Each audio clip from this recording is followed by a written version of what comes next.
Hey, I'm Tori. I'm Savannah. And welcome to this week's episode of Extracurricular Activities. This week we go from Killalea to Exchange and everything in between. But first of all, news of the week. With David. Thanks, guys. The victim of a shark attack in the Whitsundays is lucky to be alive after she was bitten on the upper right leg at about 5 o'clock in the afternoon on Wednesday. Justine Barwick was pulled onto a nearby yacht, which happened to have an emergency department doctor on board, who stabilised a serious hemorrhage before Miss Barwick was winched aboard a helicopter. She underwent surgery on Wednesday evening and is said to be in a critical condition after losing significant levels of blood. A social media post by a dairy farmer struggling with the drought has seen Woolworths announce a milk levy of 10 cents to aid stricken farmers. Coles has followed suit, but only for its 3-litre own-brand milk. The idea of a levy had been put forward 2 weeks ago by a farmer from northern New South Wales, as well as the Queensland Dairy Farmers Organisation, and the decision has been welcomed by the Federal Minister for Agriculture, David Littleproud.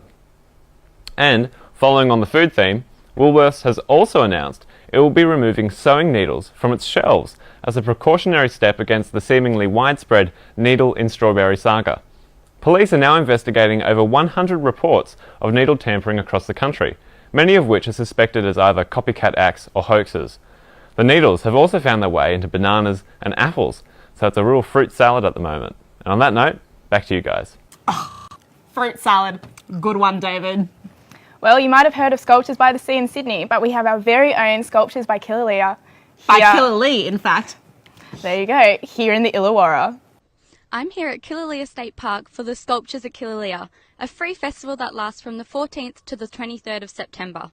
The 10-day festival is a celebration of art, colour, creativity and culture, and is expected to attract thousands of people wandering through the sculptures, taking part in workshops, live demonstrations, entertainment and plenty more.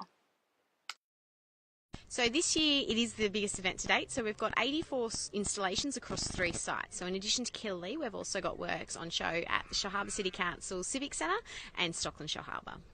For me, this is all about community engagement. So this year alone, we've more than tripled our school entries from last year. We've had over 3,500 votes for the schools category alone, and I think it's a really good opportunity to have local residents, local schools, local kids being able to showcase their talents and works alongside some of the most renowned and professional artists in the country.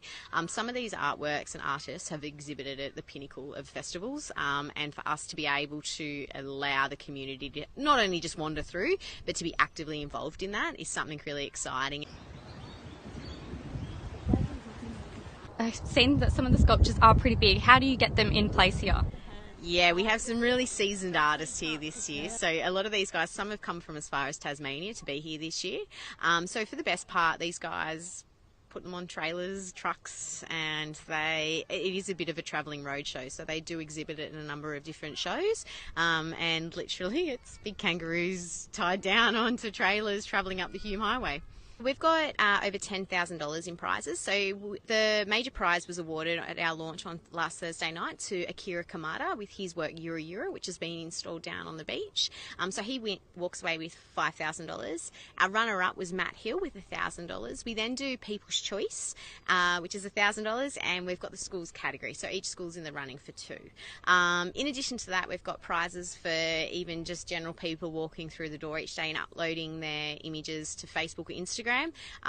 Thanks to R&B Lawyers, there's $500 up for grabs for that. So pretty much anyone can win.